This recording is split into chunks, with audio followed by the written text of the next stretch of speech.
Good morning, everyone, and thank you very much for continuing to support us here in the College of Education with this webinar series entitled Education Resilience and Learning Continuity in the Time of COVID-19. Today is the 5th session of this webinar series, and the sharers will be from the Special Education area of the College of Education. We will be sharing with you about contextualizing curricular priorities, inclusion in the time of COVID-19. So there will be 4 sharers today. Your sharers, the first one will be myself on inclusion in a general sense. The second one will be teacher Lutze-Vidal on checking priorities. And the third one will be from teacher Magtoto, creating learning opportunities at home. And the fourth one is in collaboration, which will be given to you by teacher Tantengco. Of course, given the limitation of time that we have, we can only present to you the little that we can during this time. But do not worry, because we at the SPED area will also be informing you of some more specific webinar series for topics in special education. So stay tuned. So let us begin with talking about inclusion.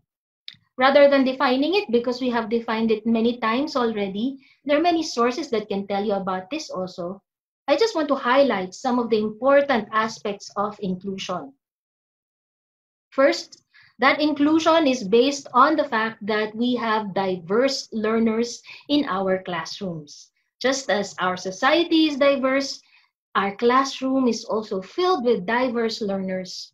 We're different, or they are different in terms of their abilities, their learning style, their language, their spiritual beliefs, their cultural affiliation, gender, and the list can go on and on. But what is important is that we continue to respect this diversity of learner. The thing with our classroom is most of the time we see only what is visible to the eyes, what we can perceive with our senses. We usually look for the brightest, the one who will pass the exams, the one who will turn in the assignments on time. We usually have the average student who would somehow make it through with little or no help at all. And we also have those students whom we cannot forget because they seem to be always absent or perhaps not giving their work on time, and not really performing in class.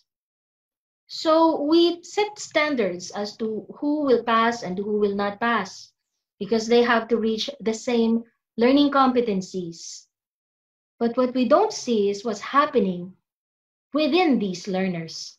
We have to consider that if we scratch beneath the surface, we will understand that there are learners who have all the resources that they need just with them, in them, around them. They don't need to really work so hard so that they can tap into these sources. Similar to this flower who only needs to spread its roots a little bit to tap into the water source underneath.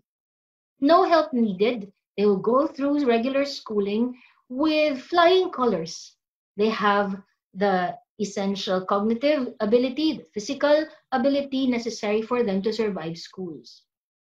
But there are also those who encounter some challenges along the way, like this flower whose roots needs to make a lot of detour in order to tap into the water source underneath.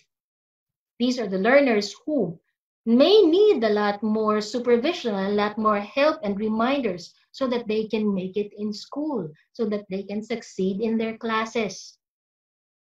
These learners would not usually be the ones to top the class, but they will make it just the same. But let us not forget that they may be encountering a lot of challenges in their cognitive ability, in their physical ability, and much sadder in their environment. And of course, we should not forget these learners who have more than enough challenges to face just by growing up in the environment where they are, or just considering their cognitive abilities. So these learners really have to dig deep, work doubly hard, even thrice as hard as the others, only to reach the minimum of the competencies that we have set for them. This level here underneath the ground is what we do not see. we only usually see the product. But if we want to respect diversity of learners, we should understand that learners learn differently. And because of that, each learner would need specific level of support that would help them cope in the general education classroom. Inclusion is not just an option, it is a commitment. And when we say commitment, we're talking about not only commitment in terms of one person, but all the people surrounding the child should be together in saying, yes, we will make this happen. Yes, we believe it is possible that this child, who may not be learning like the others, will eventually make it in this school and make it in society because we will work together with the child. When we say that this is a commitment, we know that there's a sacrifice included in this word commitment. We know that there will be things that will change. Inclusion pushes us outside of our comfort zone, be that in the curricular revisions that we need to do, be that in the reconstructions of building, be that in the home setting, the schedule at home. My priorities change. Why? Because I have committed that this child, who may not be learning like the others, will make it in this life. We support children from the very start and in all aspects of their life, not just in school.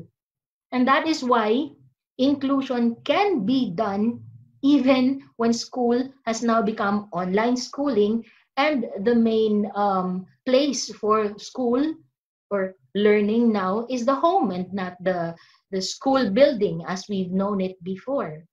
So inclusion continues to be relevant even now, and most especially now perhaps that our Center for Learning is now in the home setting. We need everybody's help, and we need to be consistent in this implementation of inclusion. So my colleagues will be sharing some specific strategies in this session also. The third one is inclusion is not just a practice, but it is a principle. It is something that you think about from the very start. It is something that you consider from the very conception of an idea of helping a child learn, building a school, making a curriculum. It is a principle. It is not just an add-on. So what is the risk? If you don't think of it from the very start, we always risk this image over here, which speaks strongly to me. We risk destroying the learner. We risk deforming the learner so as to fit the standards that we have set for that particular learner. Whether we want it or not, if we say we want to do inclusion and we will do inclusion, we're not just talking about the practice of it, but the principle of it. From the very start, we can think of ways to let diverse learners come in. And I point at this image of the shape sorter, which has a bigger opening on top so that all sorts of shapes can come in, shapes and sizes.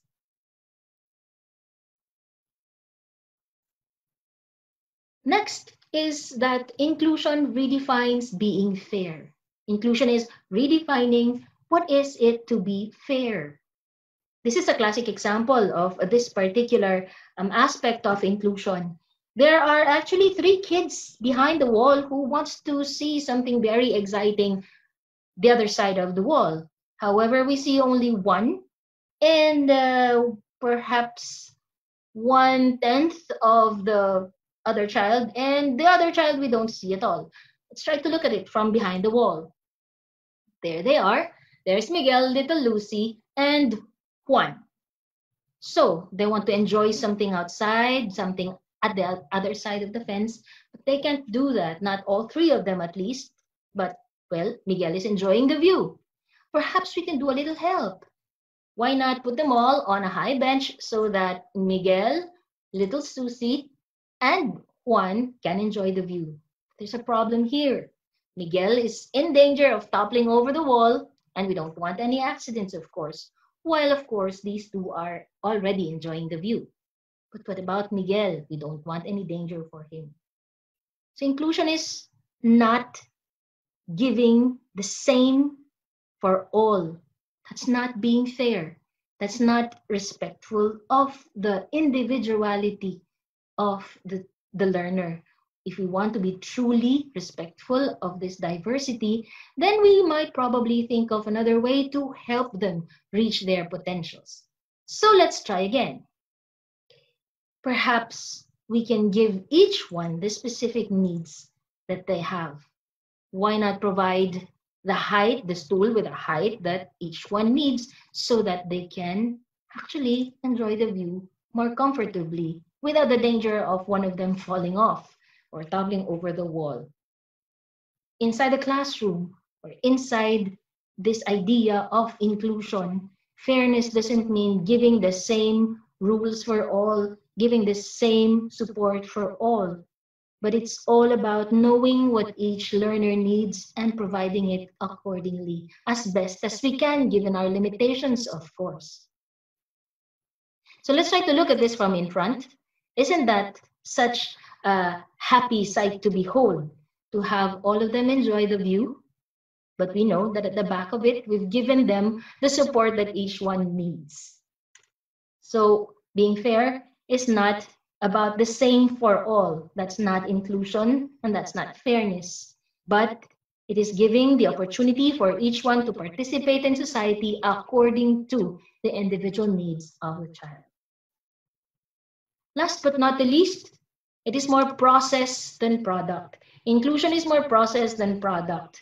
Most of the time, what we want is that all our learners get to have this great capacity so that they can produce great things and they can learn all these amazing things and reach the highest level according to our standards. We set the standards, but this is not what inclusion is all about. Inclusion is not about fabricating the same capacities for all.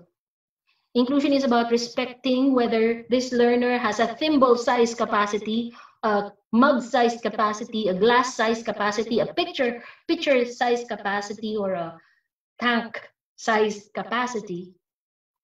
It's not that which matters. It's about filling in these capacities to the brim, helping them reach their potential. So it's not about making our learners all reach the same end or come up with the same product, but respecting the individuality of each and filling these potentials, fulfilling these potentials to the level that they will become productive citizens of society, giving them the dignity that is due to them as children of this society and as children of God. That ends my sharing for today. Now I will turn you over to our next speaker, which is Teacher Lutze.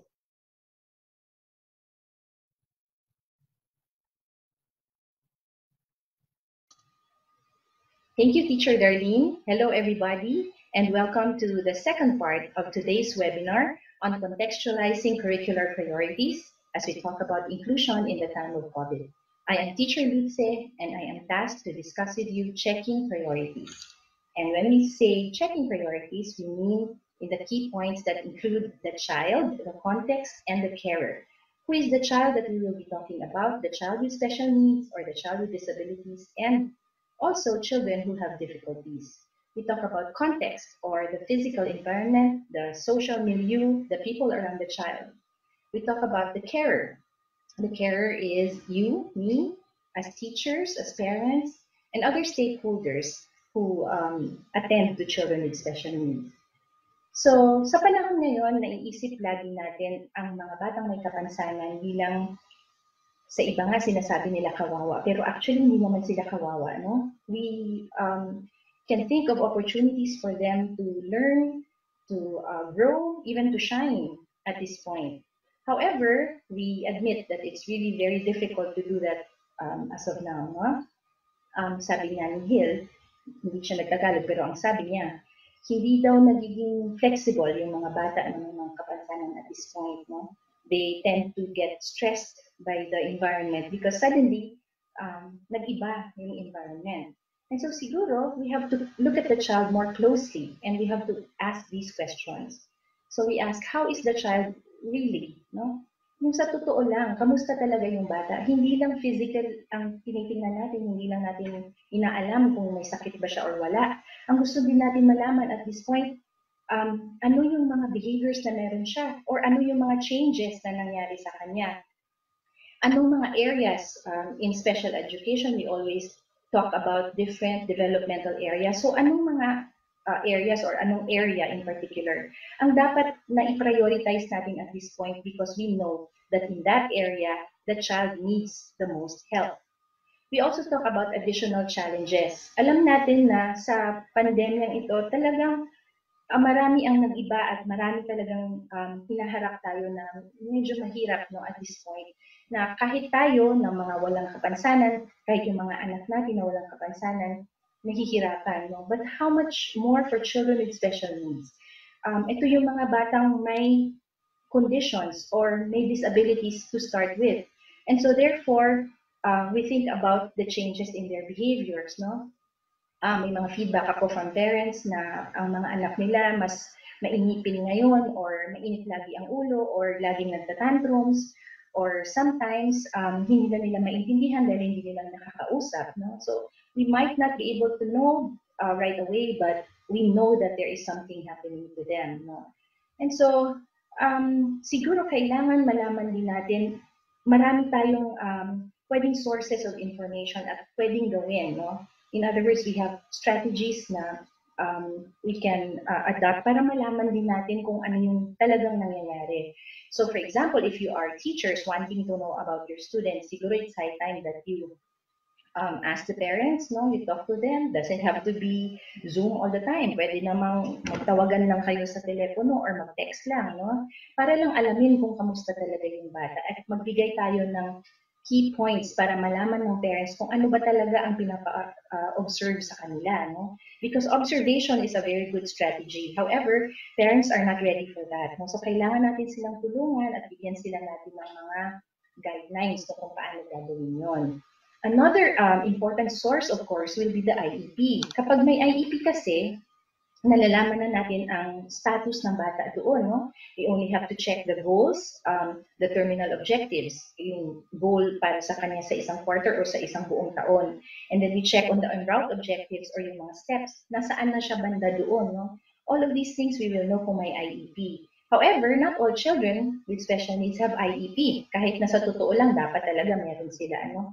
Pero we have to accept the fact na hindi niya sila lahat meron. So, siguro ang pwede natin gawin is we can find ways, nalala kayo, we can find ways para makapag-assess tayo kahit yung practical assessment lang. It doesn't have to be a full-blown assessment. No? Pwede yung na-mention ko na observation, tsaka yung talking to the parents and giving them points. Pwede na yun, from there, makaka-build up na tayo ng kanyang IEP. And so we talk also about the context, no? So when we talk about the context, kailangan malaman natin, una sa lahat, ano ba talaga ang gusto natin ituro? Ano yung dapat na i-prioritize natin at this point? Hindi ako masyado mag-elaborate dito, but Teacher Leah will, no? After my talk, si Teacher Leah naman ang kakausap sa atin tungkol doon.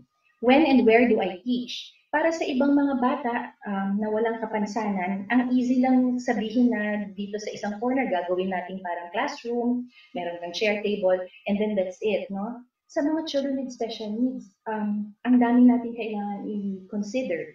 For example, we have to take into consideration yung mga behaviors nila, yung attention span nila, ilang minutes ba yun? Yung isang corner na nilagay ko ba dito, enough na to para sa kanya?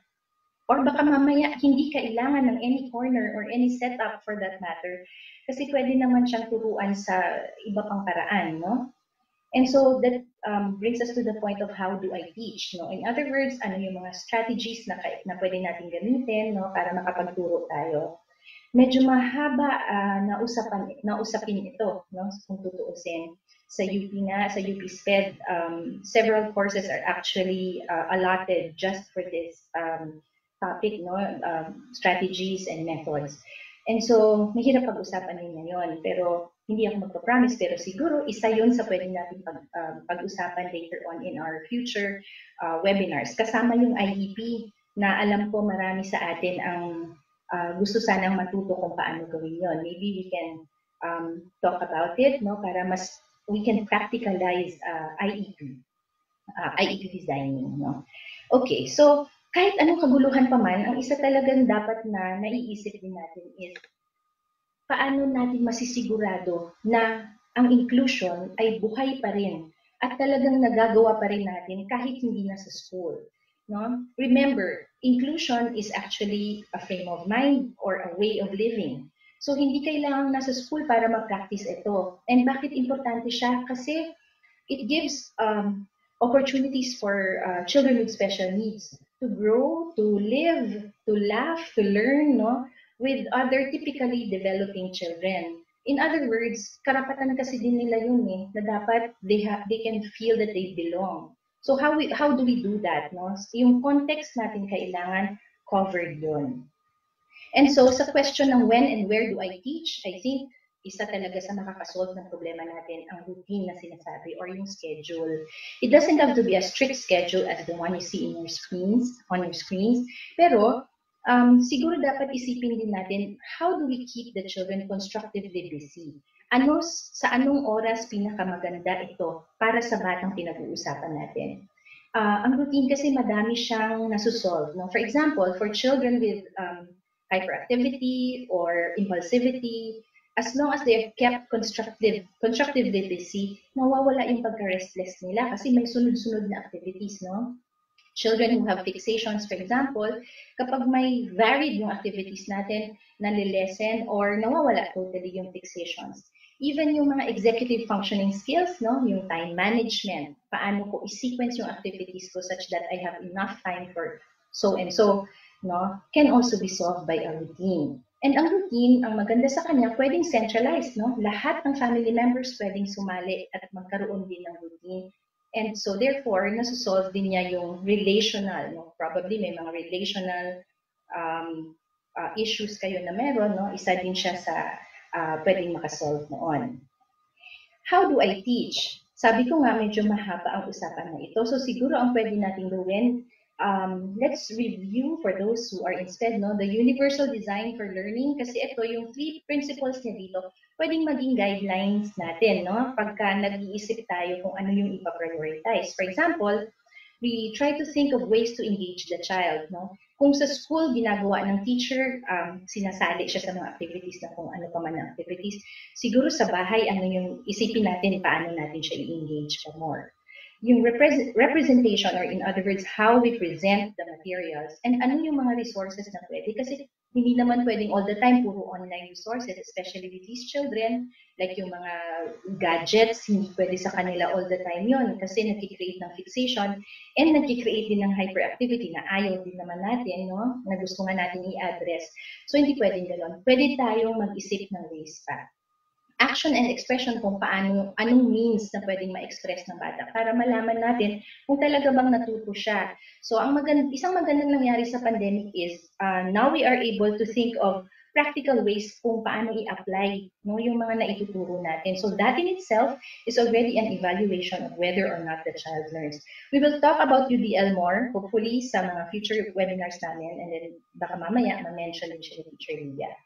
That brings us to the point ng resources, no? Sabi ko nga, hindi lahat ng resources bagay for children online. Si Hill din, siya din na naman ulit. Ang nagsabi nun na, for example, assistive technology like Braille, for example, paano natin i-apply yon sa bata at this point, especially kung online or kung nasa bahay siya at wala namang training yung magulang, for example.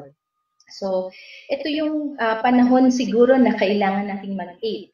Sabi nga ni Dr. Dizon ng isang pillar of special education, it's time to innovate. No?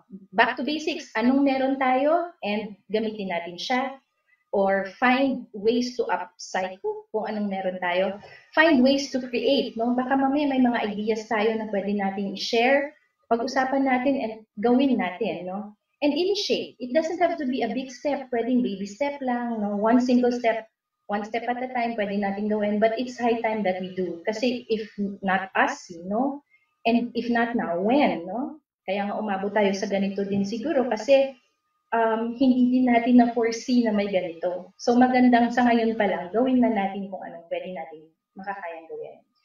And the carer also has to find ways para mag-prioritize ng mga ng sarili niya.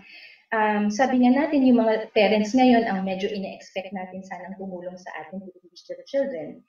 Pero hindi naman lahat ng parents are teachers and hindi lahat ng parents are trained, no? But yun nga yung problema wala naman tayong magawa siguro at this point. So if we really are or sincerely we want to help or we want to care for the child, then it's high time also that we evaluate priorities sa atin bilang carers, no? So who am I? Siguro magandang mag-self-talk, as in talagang sa totoo lang, kamusta ako? We have to also ask ourselves how ready we are to teach. Ano ang time, energy, and resources na meron tayo? Magandang pag-usapan, pag-meetingan, sulatin, no? Especially when you're in a parent, no? So sa family niyo, pwede nyo gawin yun. And how much of all these things am I willing to give? Kasi iba pa yung meron tayo dun sa willing tayong ibigay. And of course, we also want to ask, what kind of help do I need? No? Baka naman kulang ka lang sa paghingi ng tulong at marami naman palang pwedeng tumulong. No? There are resources for us. They are online and they are accessible to us. Gaya nitong webinar na to, series ito, baka pwede kayong matuto sa mga reviews and mga future pa natin mga webinars. No? And centers, other teachers, tutors, therapists, there are so many who would want to help, no, kung kayo ay isang parent na gustong magturo. And so, kung hindi mangyayari ang lahat ng ito siguro kung wala nga tayong ginagawang effort towards connecting with others and communicating, hindi lang yung nararamdaman natin, hindi lang yung mga tanong natin, pero siguro yung mga plano din natin and mga ideas natin. No? So I think it's time for us to collaborate. No? Whatever means ang pwede mag-collaborate, pwede na siyang gawin. In fact, yan ang isang topic na i-discuss din sa webinar na ito with Teacher Mighty later on. Kasi sa totoo lang, may IEP man or wala, kailangan talaga na magawa natin yung tatlong C's na ito. No?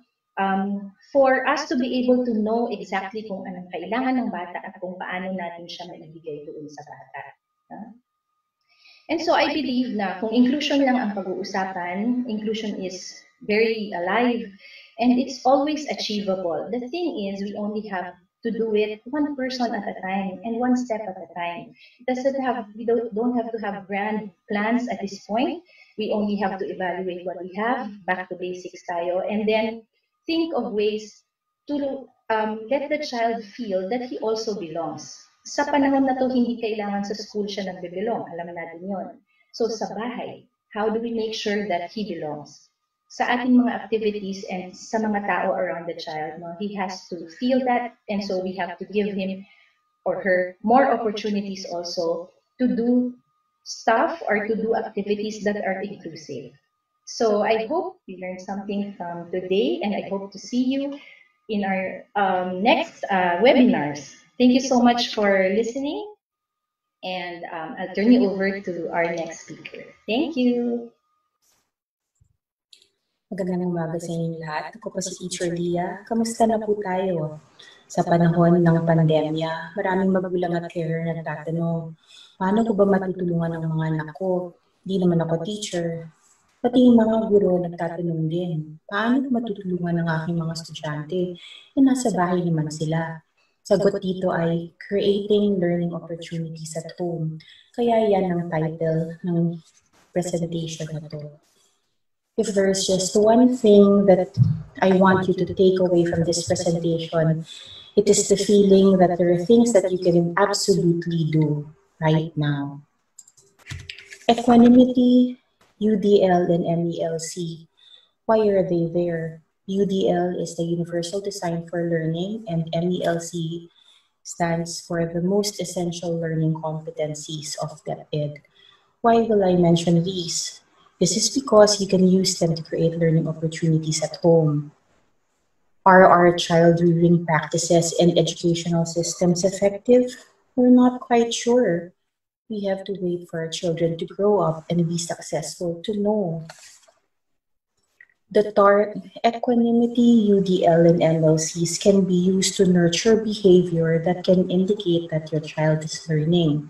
Our target, intelligent behavior. As an educator and a parent, I believe that a good benchmark of success is that our children manifest intelligent behavior. Dito pumapasok ang pinakapaborito kong paglalarawan ng intelligent behavior. Sinabi ito ni Art Costa from California State University. It is knowing what to do when you don't know what to do. We can use current know-how in different contexts. Transferable ang ating knowledge and skills. Nabigyan tayo ng kapasidad na mag-isip at muni-muni tungkol sa ating paroroonan, ang new normal. Ngunit gaano ba tayo kahanda para sa isang realidad na kakaiba sa kinagisnan? Ito ang most essential learning competencies or MELCs para sa school year na ito. We can use the MELC as a guide in creating learning opportunities at home. This document recognizes the emergency situation that we are in. It is a simplified version of the K-12 curriculum. And as the name suggests, it pares down the learning competencies to the most essential. I suggest that you download it from the DepEd website. Wag lang malula. Kasi 577 pages siya. With the MELCs, we are now capable of following these steps. And here they are. First is to choose which most essential learning competencies are appropriate. So based on your child's grade level, age, and or ability, you can select these. 2, we identify learning opportunities available at home.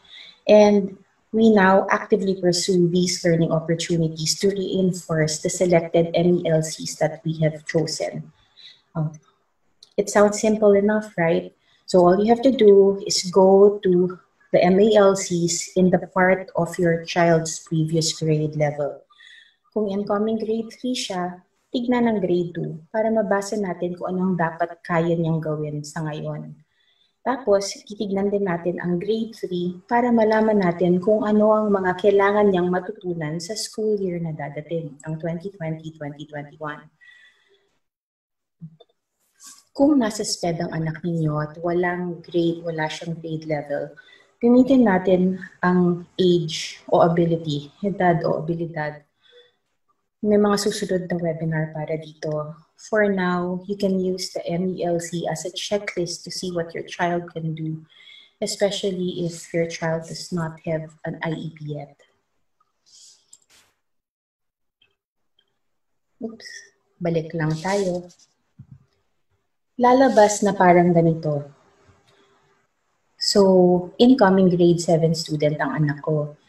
Tinignan ko ang MELC ng grade 6 para malaman ko kung ano expectation ko sa kakayahan niya. So, nandito nakikita niyo ang Technology and Livelihood Education 6 na under yung ICT and Entrepreneurship strand. So, ito, first 6 weeks lang to. So, 8 lang, example lang to. Ginawa ko siyang parang checklist. So, first one is produces simple products. I put a check. Kasi kaya naman namin mag-design at mag-produce dito. Mahilig siya gumawa sa kamay. Pwede. 2, buys and sells products based on need. Half point lang binigay ko siya sa kanya. Dahil she just buys. Wala pa yung part ng selling. And 6 ang chinek ko kasi participates in video and audio conferences in a safe and responsible manner. Ginagawa namin yan through Zoom, through Viber, and through Messenger. So, medyo familiar siya dyan. Ang realize ko lang, ang MELC 4 and 5 ay mas similar competencies. It says posts and shares materials in a safe and responsible manner. They just differ in platforms. One is Wikipedia and one is for blogs. And therefore, it also recognizes that posts and shares materials in a safe and responsible manner can come out when they're using YouTube, TikTok, Facebook, Instagram. It's the same competency set transferred to a different platform, and that is intelligent behavior. I felt bad when I found out that with just 8 MELCs here, 2.5 lang yung na-reinforce namin sa bahay. But because I know better, maybe I can hit more learning opportunities at home. The MELC streamlines competencies that could be easily detected because most of them are demonstrated. Ang asignatura ninyo sa araw na ito ay mag-download ng MELC sa DepEd website, tapos tignan ninyo kung ano dapat ang kakayahan ng anak ninyo. Nabanggit ni Teacher Lutze ang UDL sa pagturo sa batang may kapansanan. Ito yung parteng pinaliwanag niya yung paggagamit ng daily activity schedule. Ang daily activity schedule ay isang paraan kung paano tayo mabibigyan ng oportunidad para matuto sa bahay. Dito natin nalalaman na ang learning sa eskwelahan hindi pala kakaiba sa learning dapat sa bahay dahil dapat nag-work sila in tandem. Bagamat nabanggit namin ang mga estudyanteng may kapansanan, nililinaw ko na ang UDL ay para sa lahat ng estudyante. The essence of UDL lies in working with factors that are common in all learners. Based on brain research, all of us have affective recognition and strategic networks, and these networks can be used to make learning and teaching more effective through multiple modes of representation, expression, and engagement. For more webinars about UDL, you can go to www.cast.org because it is a whole topic in itself. We can use UDL principles to create learning opportunities at home. Basically, by building a dynamic wherein a child feels comfortable enough to communicate with you. We allow the child to go beyond seeing because all information gets into our brain through sensory pathways. Upon bringing a new toy, you might hear your child say, "Let me see, let me see, let me hold it, let me try it." I am guilty of saying, "Sandali lang, don't touch, wait for mommy." Ginagawa ko. In the box, you will see 3 sensory pathways in play. See, visual, hold, tactile, try, kinesthetic. You can encourage multiple modes of expression, representation, and engagement in all interactions. By permitting your child to go beyond seeing, we allow your child to develop skills that we highly appreciate in society. On the list there, you would see making observations, gathering data, experimenting until model building. These are skills that enable us to help build our nation. Thus, should be nurtured. I have a note to the teachers. Please, teachers, redesign lessons to allow as much independence as possible. Pag ginawa niyo yung module, pagkatanong naman, kaya ba ng mga estudyanteng gawin mag-isa mga gawain sa module? Kasi kung hindi, ang tatanungin natin ay sino ang sumasagot ng gawain? Natututunan ba ang estudyante o compliance lang ang habol nito? Kailangan natin mag-umpisa sa alam ng mga estudyante at palawakin ang kanilang kaalaman upang makaabot dun sa appropriate sa kanilang baitang at edad. Sa pag-redesign ng mga lessons ito, maaari natin itong gawin. Ang dami pa natin kailangan matutunan at gawin. Pero dito pumapasok ang equanimity. Equanimity as a state of being calm and balanced, especially in the midst of difficulty. Ito ang kailangan natin maging para sa bata, para sa bayan. Pero paano natin ito maabot? Natalakay na ng mga naunang webinar sa amin ang self-care at psychological first aid. Hindi tayo makakatulong sa iba kung hindi tayo okay. Kaya sana pang-alagaan niyo yung inyong sarili. We can also teach our children equanimity, first by modeling it. Then second, by explicitly teaching steps we ourselves are taking as adults in the process of learning how to be calm and balanced in the midst of difficulty. Tapos, reminder lang, sa usapang curriculum and instruction, dito papasok ang retooling ng mga guro at carer. Marami pang webinar ang susunod dito. Tandaan nating lahat, intelligent behavior. Walang makakapagsabi sa atin kung ano ang aantabayanan natin sa darating na school year 2020-2021. Ngunit meron tayong mga kaalaman at kakayahan na pwede nating gamitin sa sitwasyon na ito. Dito po nagtatapos ang presentasyon ko. Susunod na po si Teacher Mighty. Maraming salamat.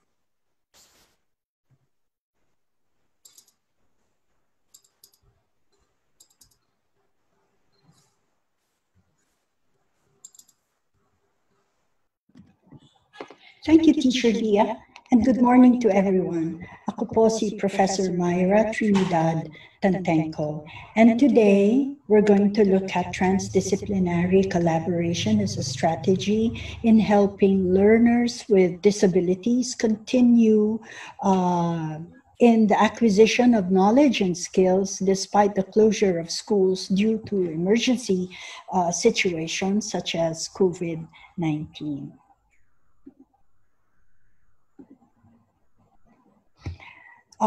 Today we're going to look at some of the concerns of teachers, and then we will focus much of our time on transdisciplinary approach to intervention. I will present an example of a transdisciplinary team and show you how all these professionals work together to ensure that the learner with disability continues to learn in times of school closure.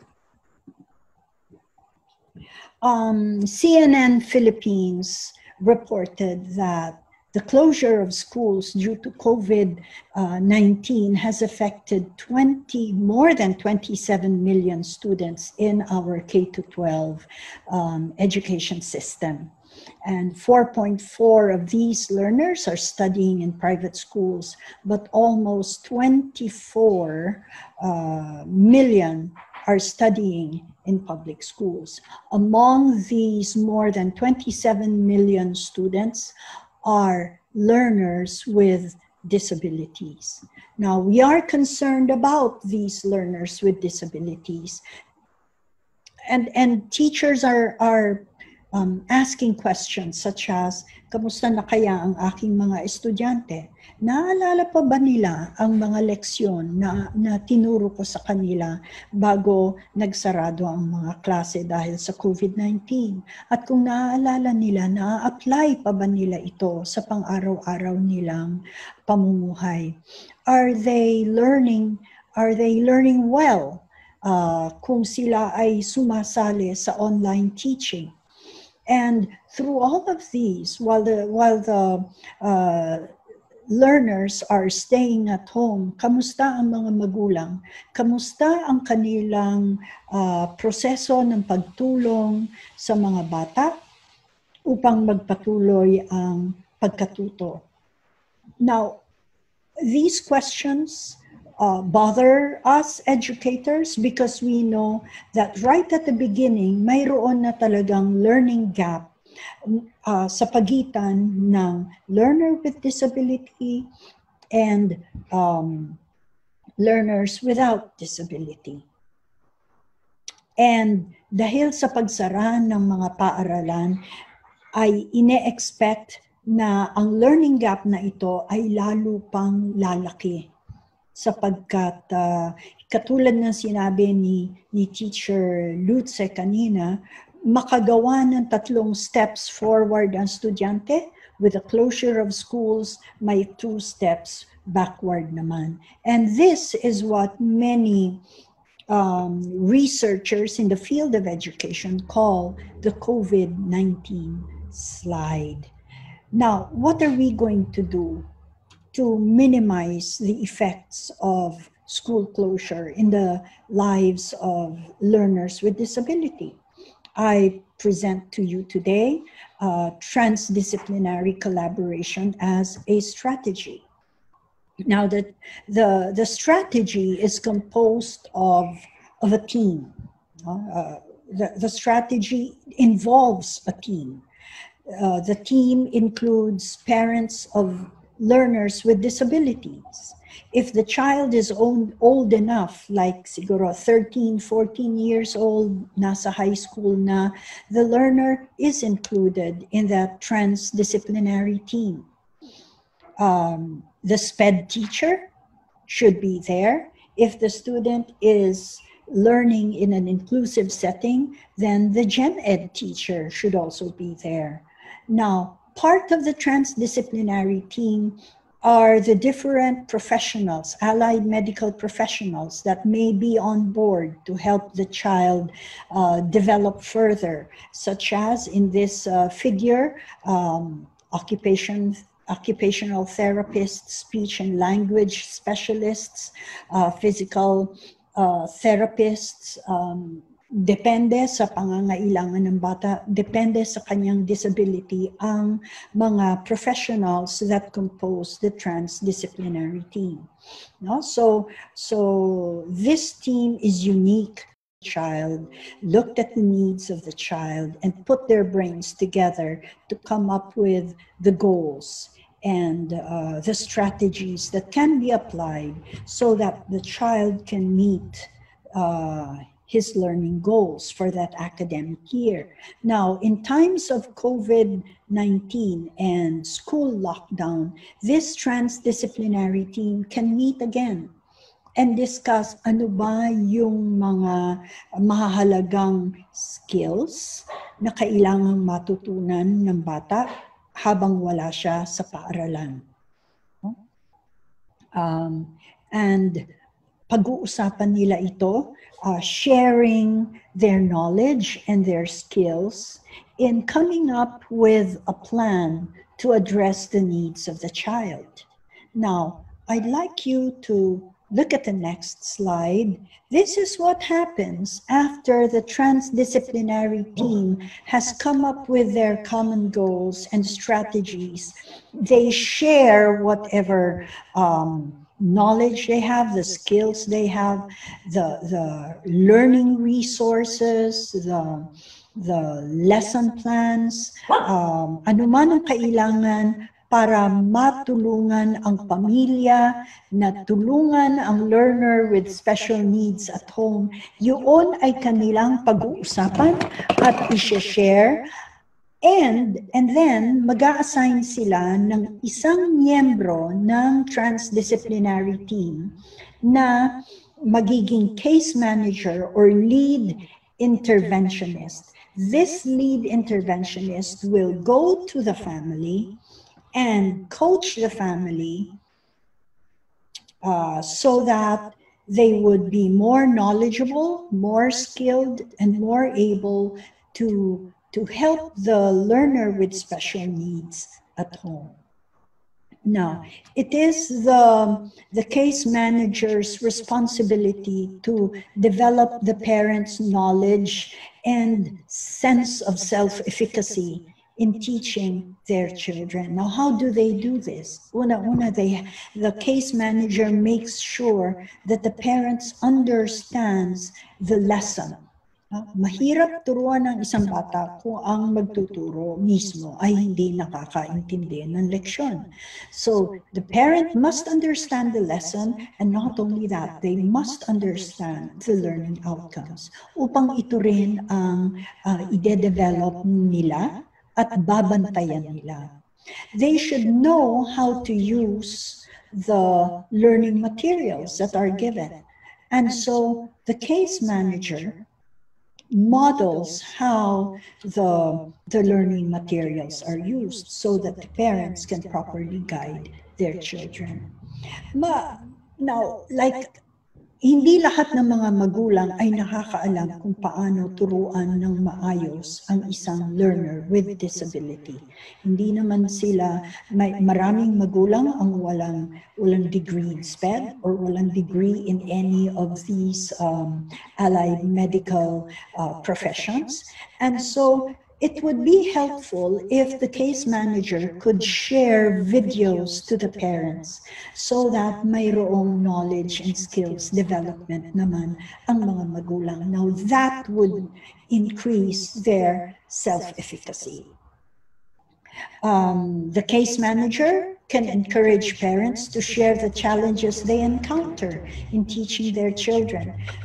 Kahit SPED teacher ka, ang pagtuturo sa isang bata na may kapansanan ay talagang challenging work. So mas lalo pa kung wala kang gaanong paghahanda para dito. And so it's encouraged that parents share whatever challenges they experience in teaching their child to the case manager. And it is the case manager who provides support. If the parents need more videos, if the parents need more tips or strategies in teaching something, then yun po ay ibabahagi ng case manager. The case manager can also provide ideas to parents on how to provide more opportunities for the child to extend their learning. For instance, kung may natutunang skill ang bata sa math, paano ito ma-extend sa pang-araw-araw na buhay? Anong mga learning opportunities ang pwedeng i-provide ng magulang habang nasa bahay? So I'd like us to go back to the previous slide. Here is, again, the transdisciplinary team. Now, napakahalaga na ang transdisciplinary team ay nagbabahagi ng kanilang kaalaman, ng kanilang knowledge and skills with one another that are relevant to teaching the family. Hindi naman lahat ng pagiging speech pathologist or occupational therapist ay ibabahagi nila. Yun lamang mga aspeto na alam nila na kakailanganin ng mga pamilya na pwede nilang gamitin without being a therapist. No? And so the parents or the siblings can share that knowledge and use those skills in helping the family member with a disability learn kahit sarado na ang mga centers at ang mga SPED schools. So I hope you got something out of my presentation. Thank you very much for listening not only to me, but even to the presentations of my colleagues. If you want to read more, here are the references that I used in preparing for this talk. And I'd like to thank you. I understand that a 1 hour talk on different topics is very short, but I assure you the special education area of the College of Education is already planning a series of webinars to further discuss these and other topics with you.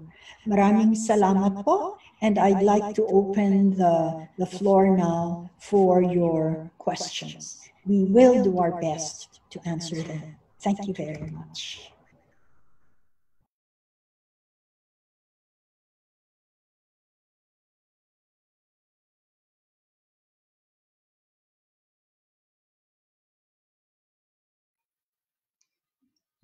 Thank you very much, Teacher Mighty. Hello, everybody. Hi. Hello. It's now have been sent to us already.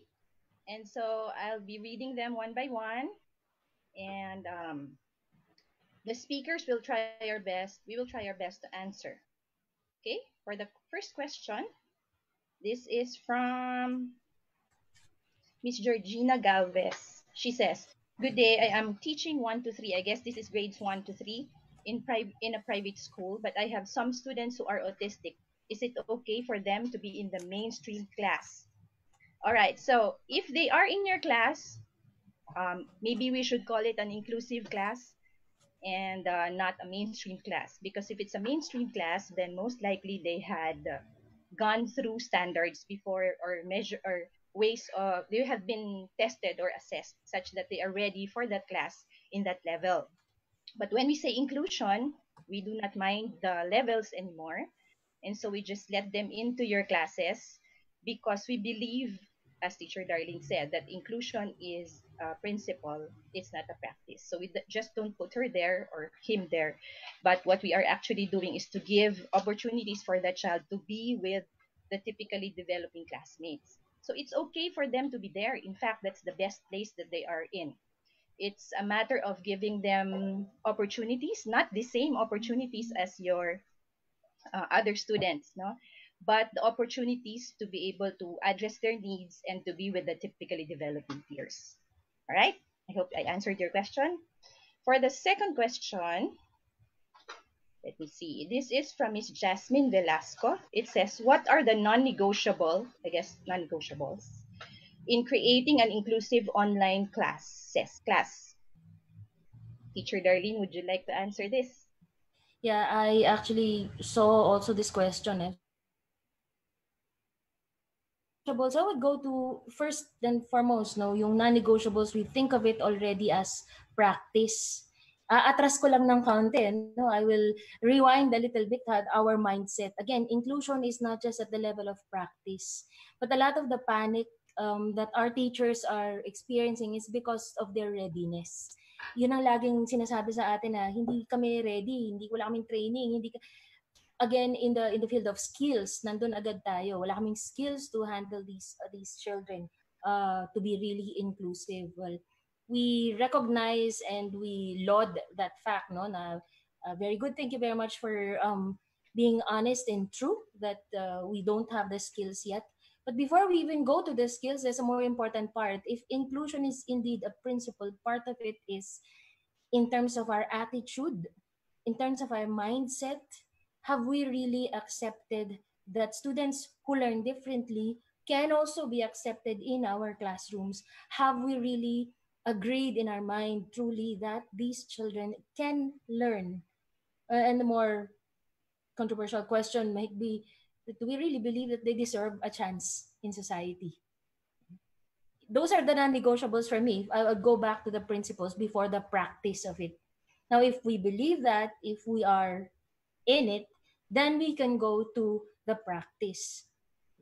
That would go in fact, Teacher Lutz's and Teacher Leah's and Teacher Mighty's presentation. If I would just give one phrase for it, the non-negotiables would be know your learner, know what are the possible things that they can learn. Competencies by Teacher Leah. I don't know if I'm pointing at the right direction. It's just somewhere here in the screen. Um, and and openness to collaborate with other professionals. She's there on top. Okay. So No. these are like the non-negotiables for you to have a good inclusive online class. Now, it's online class, so still you can know the learner by, as Teacher Lucy said, observation, interviews over the phone, even by text messages. Of course, that's not comprehensive, but still that will give you an idea of what the student needs. And learning competencies, well, downloadable, as Teacher Leah mentioned, and collaboration with other people around the child. You're not the only one doing this, teachers. You're not alone doing this. So don't panic. There are many other people in the boat with you who will lead the ship to where it should dock. Okay, so I actually answered for the three of them. Okay, so that's the answer for me. Yes. Okay, thank you, Teacher Darl. Let's go to the third question by Sheila Hepiga. In this time of distance learning, where face-to-face may not be possible, how can we ensure that inclusion is still evident and possible? Who wants to answer? Do I want to answer? Teacher Mighty, go ahead. Teacher Mighty. All right. If you're, kung may leksyon na, okay, we're talking about children with special needs, ano? So, kung may leksyon, kailangan naiintindihan ng mga magulang kung ano yung leksyon. Para kung hindi man maka-catch up ang mga bata through online learning, the parents understand what the lesson is and they can support their child by teaching the child at home. Like I said earlier, maganda rin na ang mga magulang naiintindihan yung mga activities para sila din ay makakapagbigay ng guidance sa kanilang mga anak kung paano gawin yung activities. Iba talaga, hindi natin ma-expect na palaging ang learner with disability ay makaka-catch up sa online. Minsan nga face-to-face learning na hindi pa rin sila nakaka-catch up. So mas lalo pa sa online, considering there are many children with disabilities who may not have the technology to join online learning, and not all of them may have the, ano yung tawag doon, the basic skills to join online learning. So napakahalaga na ang mga magulang talaga ang sumusuporta sa bahay. Thank you, Teacher Mighty. Dadagdagan ko lang yung sinabi ni Teacher Mighty, no? Alam natin lahat face-to-face, nothing beats face-to-face. Kahit naman din sa ibang mga estudyante natin, no? Pero siguro isa yan sa kailangan nating tanggapin. Kasi kami nga gusto man namin mag-face-to-face sa inyong seminar, hindi namin kaya. Kaya mga webinar virgins kami, pero still, go kami sa webinar. In other words, lahat tayo kailangan mag-adjust. And so I guess, kung ang context, yung pinag-uusapan natin kanina, ay nasa bahay na, then, kung ano yung activities ng buong bahay, doon natin isasali yung bata. That is already inclusion. Kasi ang inclusion, sumasama siya sa atin. Principle nga siya frame of mind or way of living. So, kung ang way of living sa bahay ay alas 11 na nagigising lahat, ang batang may special needs na alas 11 na gumigising at gumagalaw, included siya sa activities ng bahay. So, hindi kailangang nasa school ang inclusion lamang. No? Pwede naman siyang gawin kahit saan, kahit sa community. If there's an opportunity already and then we are allowed to go outside, kahit hindi bumalik yung classes, that is still inclusion kapag sinasali natin siya.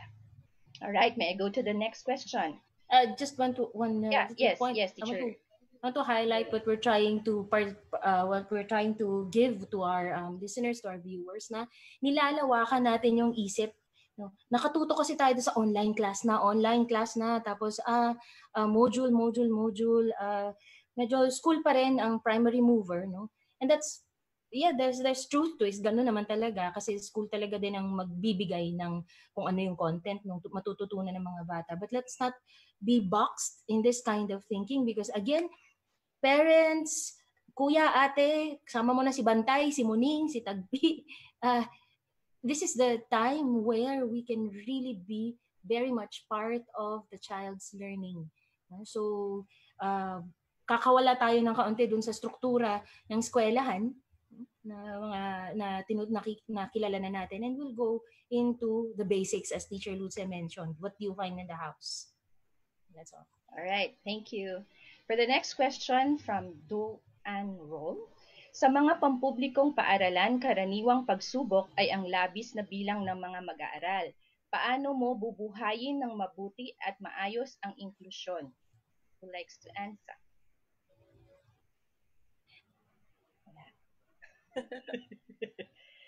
Baka ang ibig bang sabihin mo, Doan, ay kapag ka may classes pa na physical classes, or i-contextualize na lang natin to sa pag-online na siya, no? So una sa lahat, I think ang DepEd naman ang sabi, hindi naman lahat ng klase ay kailangang online. Merong modules, may shinare si Teacher Lia kanina ng mga sources ng curriculum, no? For those children na kaya naman talaga nila. Meron ding mga ibang activities na pwedeng ibigay sa kanila or ibang lessons na pwede sa kanila no, more on the practical side, especially kapag yung mga batang ito ay low functioning, may I use that word, no? Or in other words, ang cognitive abilities nila ay hindi at par doon sa mga walang kapansanan, no? So, yes, madami sila, pero I guess at this point, ito yung importance lagi ng SPED na sinasabi natin, no, for SPED teachers, na dapat nag-individualize tayo, isa-isa natin silang tinitingnan. In fact, hindi siya magiging problema kung at the very start, nag-individualize na tayo. Starting with an individualized assessment that will lead us towards an IEP. Kasi kung may IEP yan, kahit gaano sila kadami, no? Lalo na sa panahon ngayon na marami nang pwedeng tumulong para i-address yung nandun na mga priorities sa IEP, edi mas mabilis, mas madali, no, ang pag-address ng needs nila. That in itself, dahil binibigyan sila natin ng attention, ng oras, and ang activities, no, we make sure that the activities are those that they can engage in, that other children also engage in, yung mga typically developing. So that in itself is already inclusion. Kaya nga, parang gusto kong isipin na kung back to basics tayo, mag-individualize tayo para magkaroon tayo ng inclusion. Kasi at this point, hindi pwedeng isang lesson para sa lahat. No? That would be the easiest actually. Isa na lang para sa lahat. Pero ang tanong, are we truly being inclusive by doing that? Na alam natin ang iba, hindi yan nakakaintindi. Hindi lang yung mga hindi nakakaintindi. Kawawa din yung mga more than that pa ang kaya sana nila. And yet napepeg down sila nung kung ano lang yung kaya nung pinaka-least performing. So again, back to basics nga tayo. Individualize. No? Lalo na yung pinag-uusapan natin kanina na i-practicalize natin yung IEP. No? Ang root kasi niyan sa assessment. Paano tayo gagawa ng IEP kung di naman tayo nag-assess? So, siguro isang topic yan na papromise ba ako? na pwede naming later on tingnan, no? Na pwedeng maituro sa inyo para ma-practicalize ang IEP at i-contextualize siya sa panahon ngayon. Kasi ang mga IEP na alam natin before, pang school siya eh. So, tingnan natin kung paano gawin yon ngayon na ganito na yung klase. So, kahit gaano kadami sila, kailangan sana, no, kada isa sa kanila yung needs nila ay address natin. Right. May dagdag kayo? Dagdagan mo, Teacher Lutz. Yes, Teacher Dia. Pwedeng dagdagan? Yes po. Yeah. So, diba, ang tanong dito paano mo bubuhayin ng mabuti at maayos ang inclusion? Sinabi na sa atin ni Teacher Darlene na principle siya. So, it's a belief system. It doesn't matter if you're face-to-face, physically, diba, or online. But if you believe that you can actually make a child reach certain things, social inclusion would mean that the dynamics that they have with other children, for example, or other adults, it would be that you give access. Now, if it's online, then one of the things that we really would have to start with is for us to build an online community that's supportive to us. This is why you might have opportunity groups or play groups. Baka possible na mangyari yun. Kung hindi, baka naman pwedeng play group with a neighbor, but with social distancing. Parang what you need to do is for you to figure out a context wherein your child can still be safe. Because I think the priority now is the safety and the health of everyone. The second one is educational inclusion that we're talking about. And this is just allowing the students to reach the regular prescribed curriculum. So as long as may access sila, that is good. Right now, we are in a situation that's known as us offering education in emergency situations. So ang K-12 curriculum na meron tayo on a regular school year, it's actually very different. So may minimum learning competencies na nandun, but now we even paired that lower. We looked into the most essential learning competencies. So medyo sana naiintindihan din ng people na may mga topics na hindi pwedeng i-cover at tinignan na ng DepEd or yung group of experts na nag-review ng full curriculum na ito yung gagawin natin for this school year because it recognizes the pandemic and the situation we're in. Not all students can go face-to-face. Thank you, Teacher Leah. Teacher Mighty, were you raising your hand? Yeah. Yes. I'd like to go back to what you shared earlier patungkol sa universal design for learning. No? Sure, you have a big class, but maybe online class, but maybe you can have a session for those who are advanced, no, advanced cognitively. Maybe you can have a session for the on at par students, and then have a session for the parents or for the students na below par, and then prepare the lesson in a way that they can understand it. Hindi pwedeng one lesson to fit all of the learners na iba-iba ang kapasidad, no? So maganda kung bring down ang leksyon sa level ng isang learner with disability, pwede pa rin ma-include yung batang iyon. Okay. Thank you, Teacher Mighty. I think we have also answered the 6th question from Animus Invictus. Sabi niya, would it be better if there is a special session for students with special needs instead of online inclusive education? I'm not really sure if ang ibig sabihin mo nito ay magkakaroon ng face-to-face kasi parang hindi talaga possible yon at this point. Pero kung online ang pinag-uusapan natin, then I think na-answer namin to kanina. Teacher Lutze, may I add? Yes, go ahead. Oh, I'm sorry. Teacher Darlene, gusto mong mauna? It's also to say that when we talk about separate session for children with special needs, instead of online classes, nandun ako dun sa, atras ulit ako dun sa principal, no? Ano ba yung kailangan ng bata? Hindi tayo pwedeng magsabi na okay, lahat ng may special needs for this school, lahat kayo separate session, ha? Lahat ng under the spectrum. Again, that is like making one size fits all. That's again that mentality, no? And I also mentioned earlier how inclusion really pushes us outside of our comfort zone, which means there's some things that will entail a lot of changes and suffering on our part. Why? We really have to know, no, kung inclusive ang gusto natin, anong kailangan ng bata?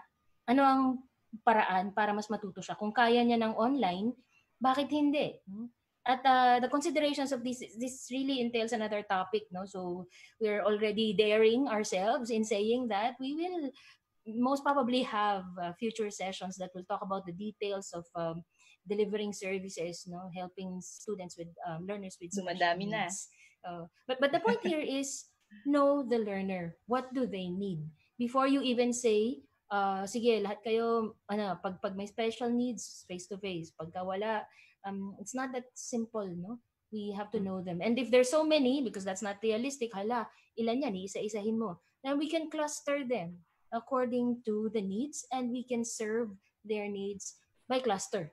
It's more or less some students will have similar ways of receiving information or learning, so we can probably serve them that way also. So again, know the learner. And yes, Teacher Mike. Yeah. Naalala ko lang, there are times when you can conduct sessions na homogeneous, may sessions na pwedeng heterogeneous. You can have sessions na collaborative learning ang mga bata. You group them together and they can create things. So it doesn't have to be one large group sitting in front of their individual computers learning by themselves, but maybe you can group them. This depends on the age and the availability of technology.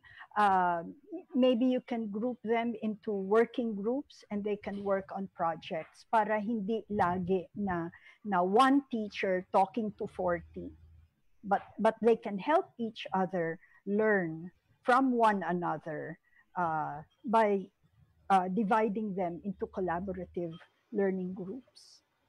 Okay. Thank you, Teacher Mighty. I You're think welcome. ang isang natin, no, isang magiging topic pala talaga ay accommodations, modifications, and individualization. Yung ginagawa natin, yung amify na tinatawag namin, no. It relates to this that we are talking about na hindi lahat, hindi one size fits all, pwede namang i-customize ang kada lesson. Depende sa needs ng bata. Alright, let's go to the next question from Elmer Brabante. Sabi niya, sorry, yes, Teacher Leah. Teacher Leah, yes? Yes, teacher. Kasi teacher, thank you. Teacher Mighty mentioned something about grouping even with students. I was thinking, because we kept on promising webinars, maybe what can happen also is that if they have groups of parents or groups of teachers who might need to consult with us in a way, we can go through meetings, small groups, para at least very direct. Kasi it's sometimes very difficult for us to prepare for something like this because when we talk about students with disability, they're a special group in itself. So in that group, parang they're the exceptions to the rule of things that are given. So there are just guidelines that we can follow. It's very hard for us to be prescriptive in this way because we don't know all of the details. So maybe if you have a community that actually needs us to be there, even if you're just 2 or 3 or 4, just schedule with us. We'll try to fit you in. Maybe that's easier to handle at this point. Okay. Thank you, Teacher Leah. Alright, so the next question is from Mr. Elmer Brabante. Ang question niya, in what sense are grades tools of inclusion? Actually, kung grades per se, parang hindi natin siya mako-consider na tool for inclusion. Pero if you mean na yung grades ng bata depende sa kung paano niya na-meet yung mga goals para sa kanya. For example, yung bata may IEP, may mga goals yan doon, di ba? Terminal objectives and route. Depende sa kung paano niya na-meet yung mga goals na yon, doon mo binase ang grade niya, then grades can be inclusive that way. Pero kung yung grades ay norm reference, ibig sabihin base siya sa performance ng mga batang kagaya niya, kaedad niya, or ka-grade level niya, I don't think it's very inclusive. Kahit pa sabihin natin na gifted yung batang yan, no? Because in a way, magsa-stand out pa rin siya sa iba. Siguro ang hindi talaga inclusive ay ang rankings. Hindi kami masyadong naniniwala sa rankings kasi talagang yun, stand out talaga